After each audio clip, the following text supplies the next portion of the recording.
it's me, the Moo. And today I actually want to continue on the autism thing a little bit. I wanted to make this about what it feels like to have autism. And it's going to be a little bit personal. Um, it may not be what every autistic person necessarily goes through or maybe even understands, but I think this will apply to a lot of people.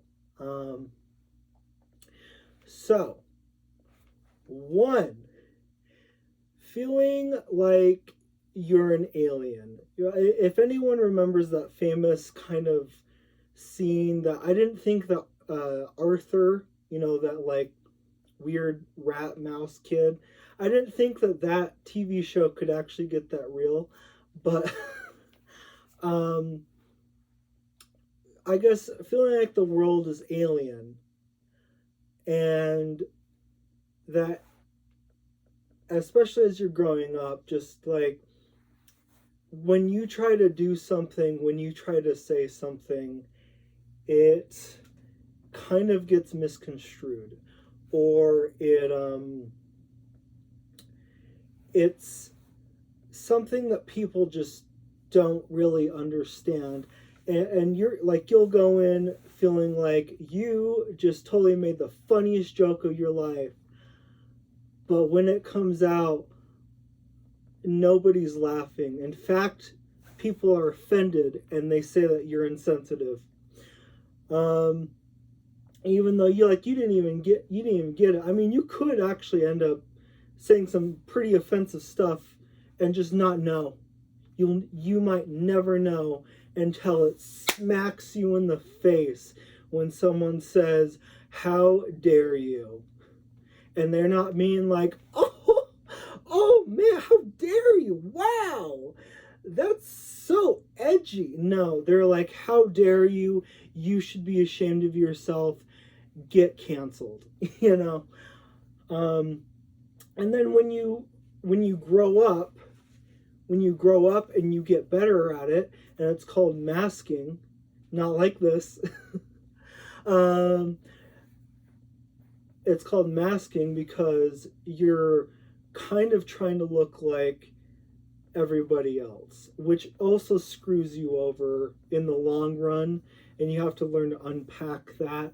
Uh, but you start to get imposter syndrome, which goes on with like the other stage of feeling like the world is alien. Now you even feel alien.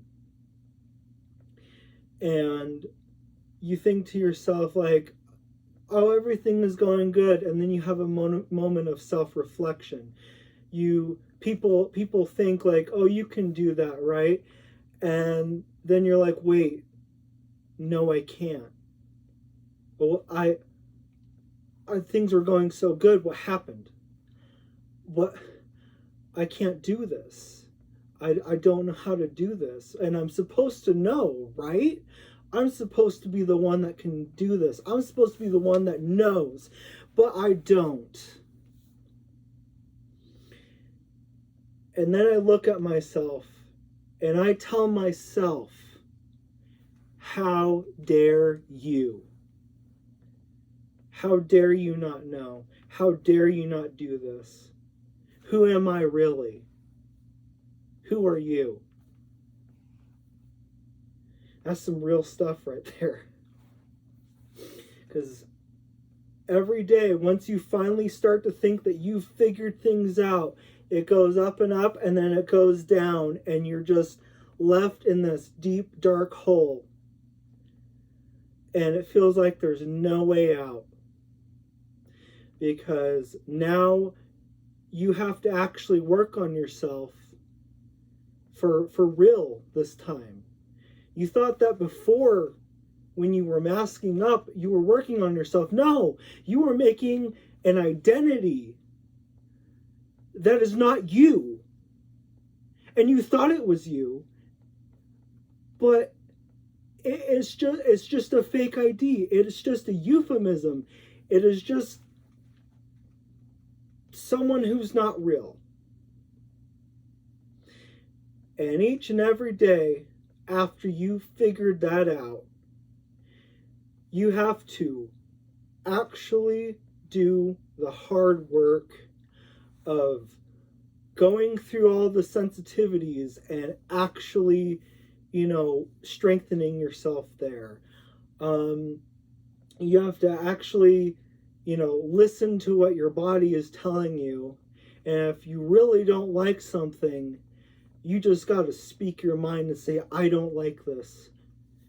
When you do like something and you do feel joy and you do feel happy, you have to, you have to build the confidence to finally be you and say, I don't care if you hate this. I like it because that's me, And so long of that is just going to be all of that kind of work. But it's worth it. Number 2, the expectations of others is quite bonkers, and you always have to juggle. It's kind of like that Barbie thing, that Barbie coat, where you have to be all of this and you have to be all of that, but you can't really do everything all at once. And just also just the heavy weight of expectations on society, of your family, of your friends, and of yourself.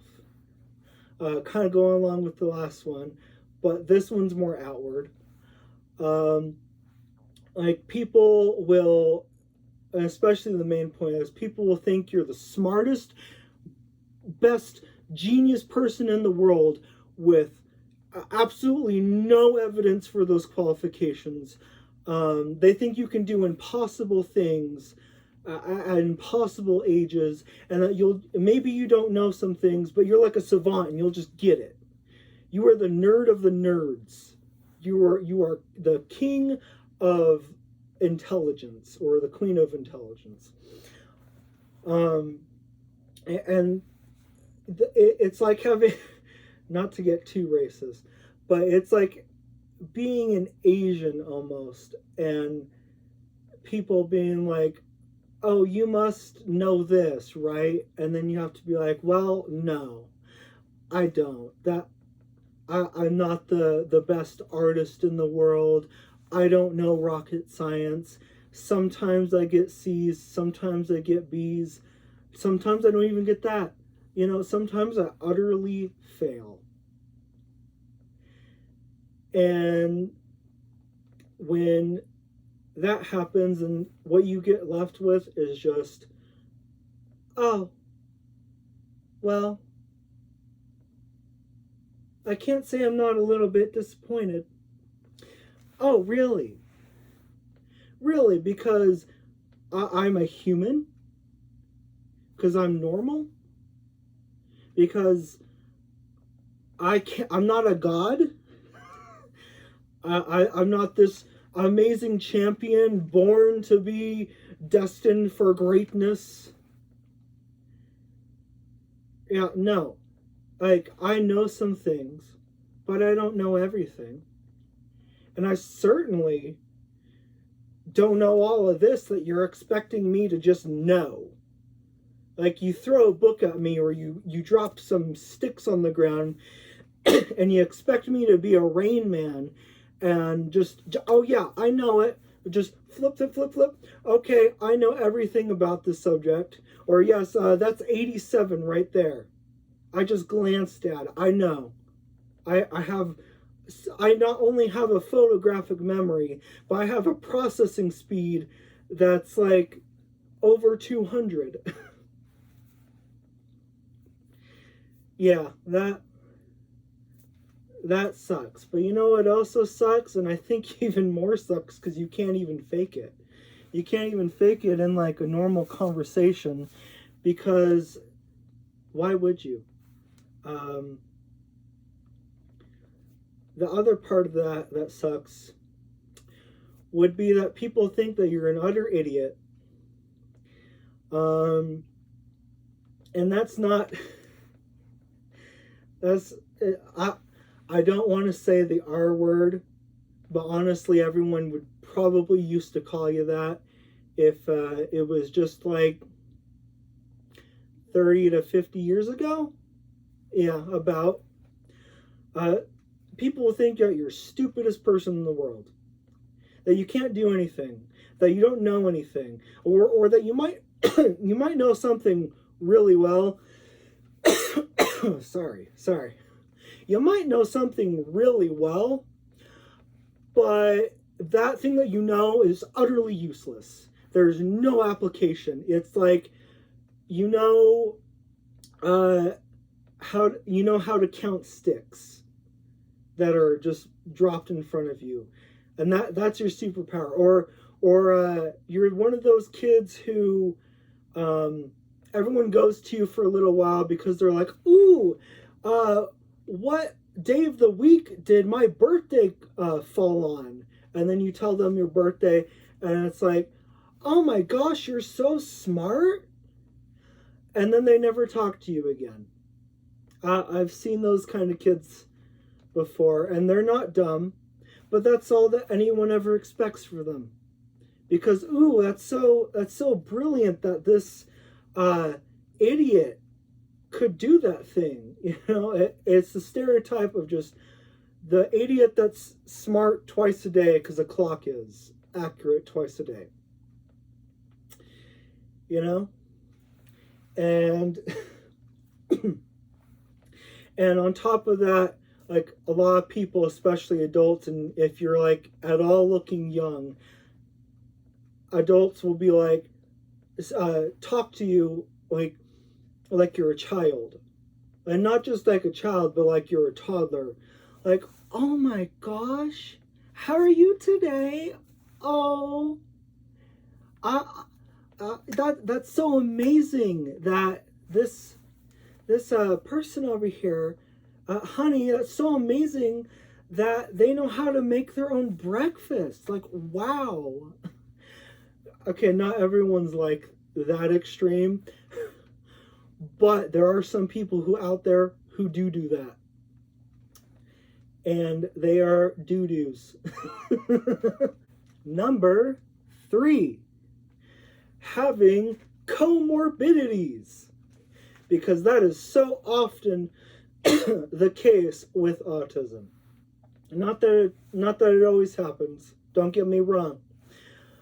But just like, and what you commonly get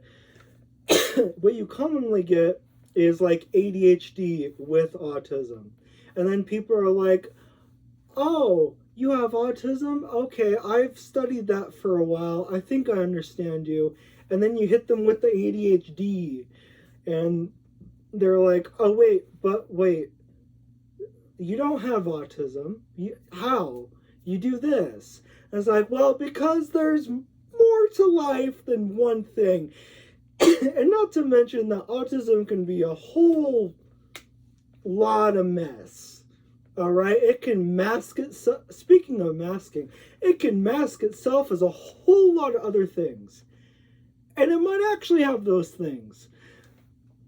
You know, like that person might have ADHD. They might have schizophrenia. They might have, what's it called? Bipolar. They might have borderline. They might have multi-personality disorder.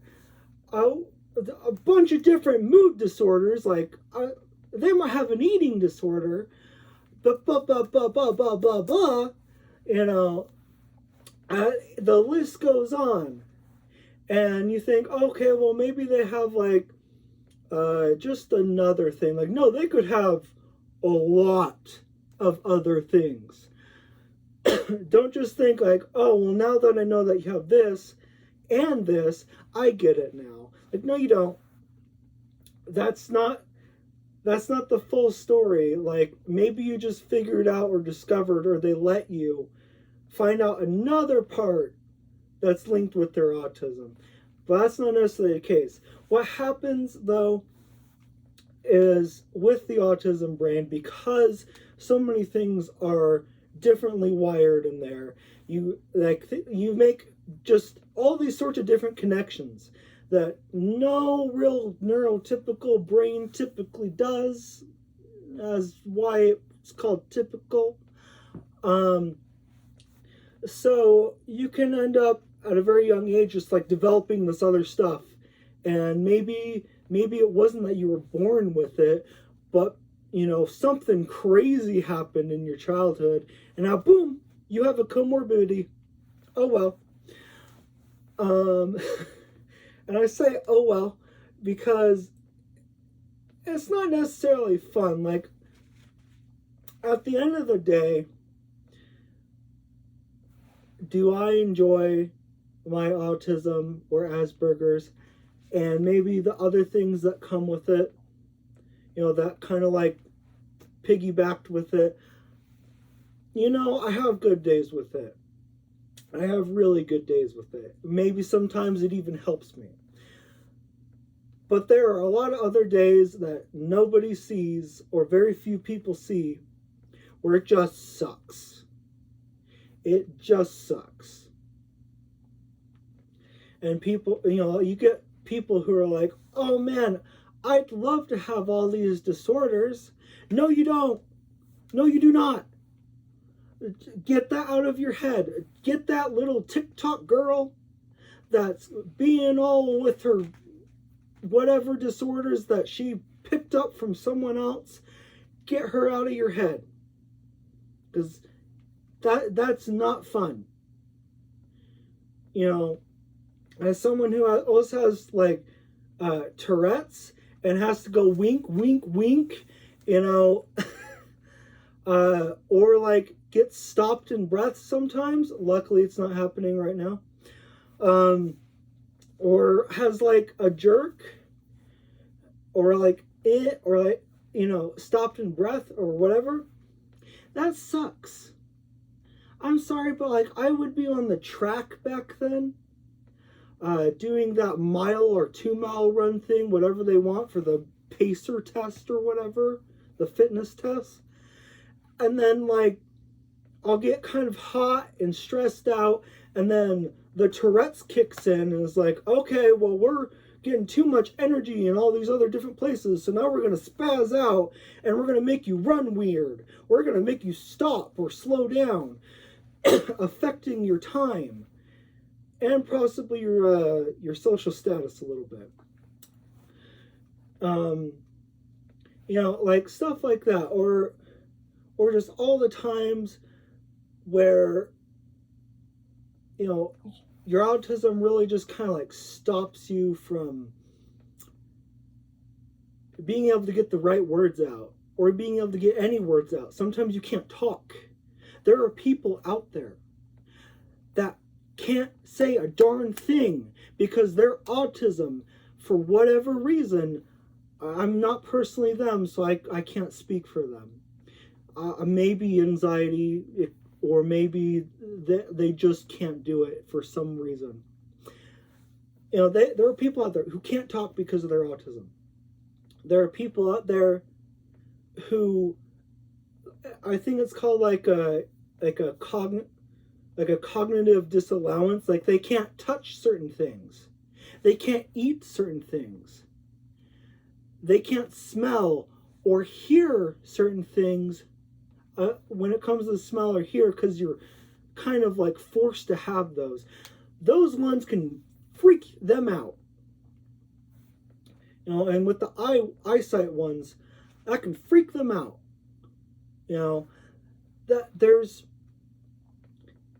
so much with the whole comorbidity and just how it feels that just is not great.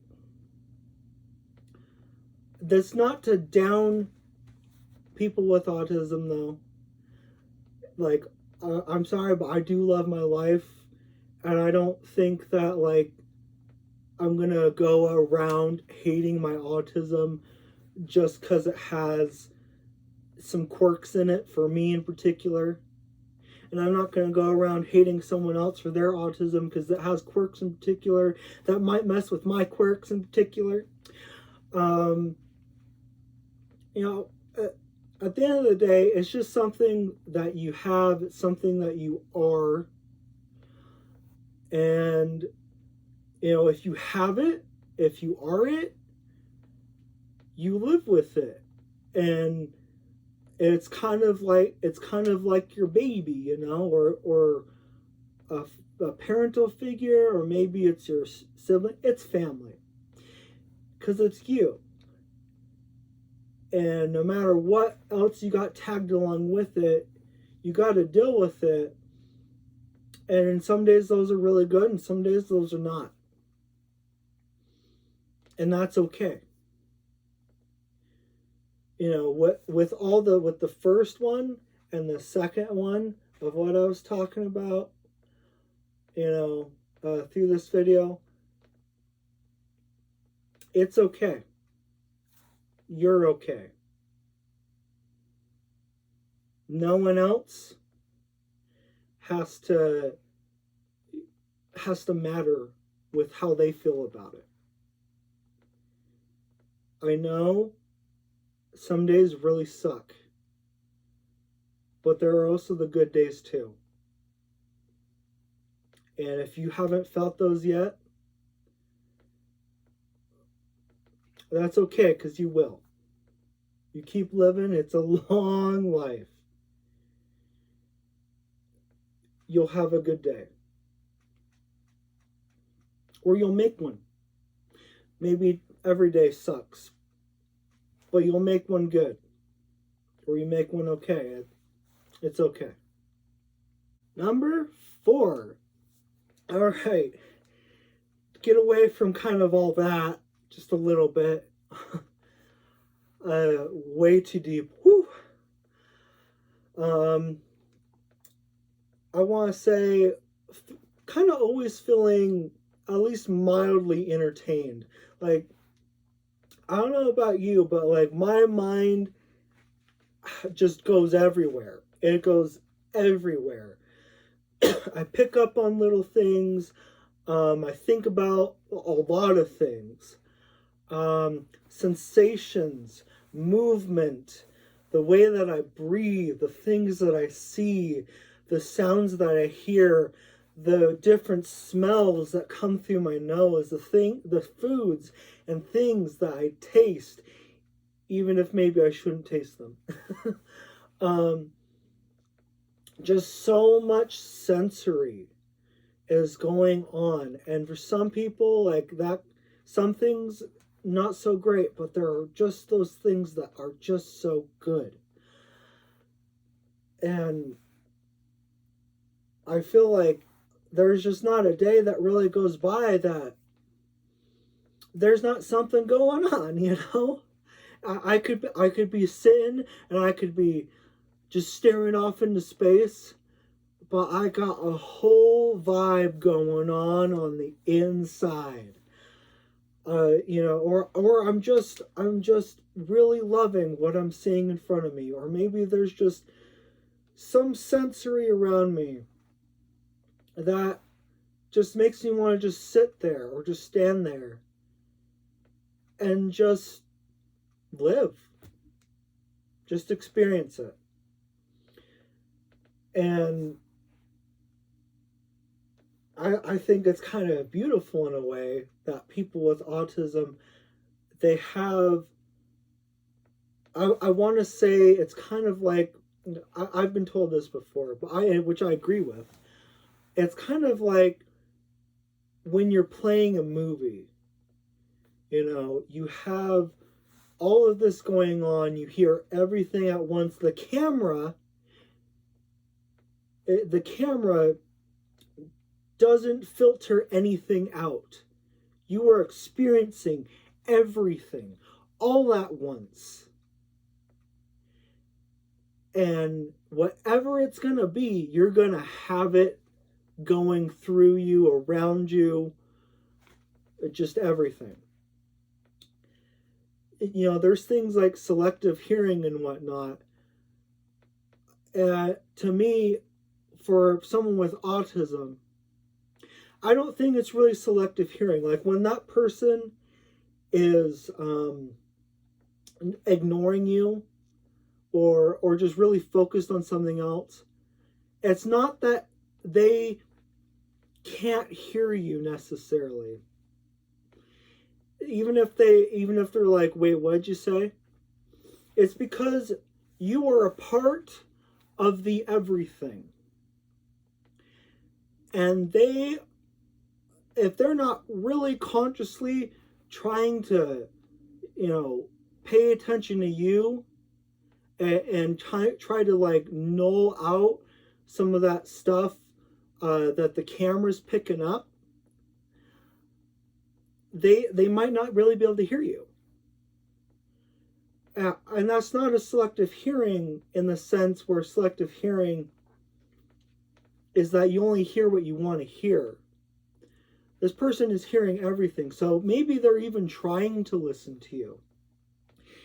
But you're in a loud restaurant or maybe just like a semi-quiet diner.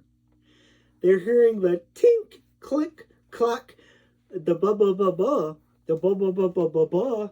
They're hearing all of that. They're trying to listen to you. But they have to ask, wait, what did you say? Or they might just kind of even go into a mode where they almost space out because everything is going on. You know in those movies where like someone's voice almost gets like echoey and you hear like the and it gets like this louder of this like frequency pitch and higher and higher and louder. Not that that's necessarily what we're hearing is like a high frequency pitch, of course, but like that's what it feels like, especially the more emotional we get. And oh my gosh, are we emotional people? Like that's part of the entertainment with ourselves, is like our emotions go woo woo woo, not like bipolar necessarily or anything, but just like high sensitivity to so much, or low sensitivity. But I still feel like we're all capable of that overload, or just that like fiery big emotional ball. And from a very young age, we have to kind of like try to choke that down, but that's still there. That's never really went away. So we're hearing everything all at once. We're seeing, we're tasting, we're smelling, experiencing it all unfiltered. And then we got all this on the inside that's trying to get out because we're getting energized up. It's a firecracker. Like, if we're in a good mood, oh my gosh, is that great. If we're in a bad mood, whew, it's a ride that we're just going to have to see to the end. And you might have to be stuck with it. Sorry. Though if you caused it, I mean, not as sorry. But just know that, like, it doesn't matter what's going on.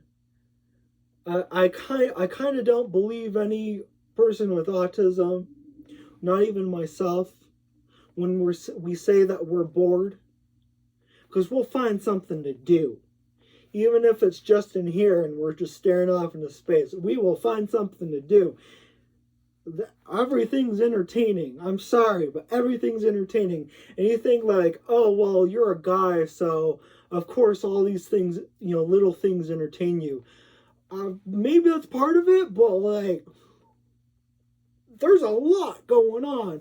Like, there's a lot of yellows in my room, and there's like sparkly bags over there for like when I go to sell my crochet stuff. There's a sparkly crown. There's a light above me that kind of catches into the eye sockets here. Slightly annoying, but I'm trying not to pay attention to it too much. Of course, it's still going to be there in my eyes. But yeah, everything's entertaining. And I hope that I was entertaining today. I don't know.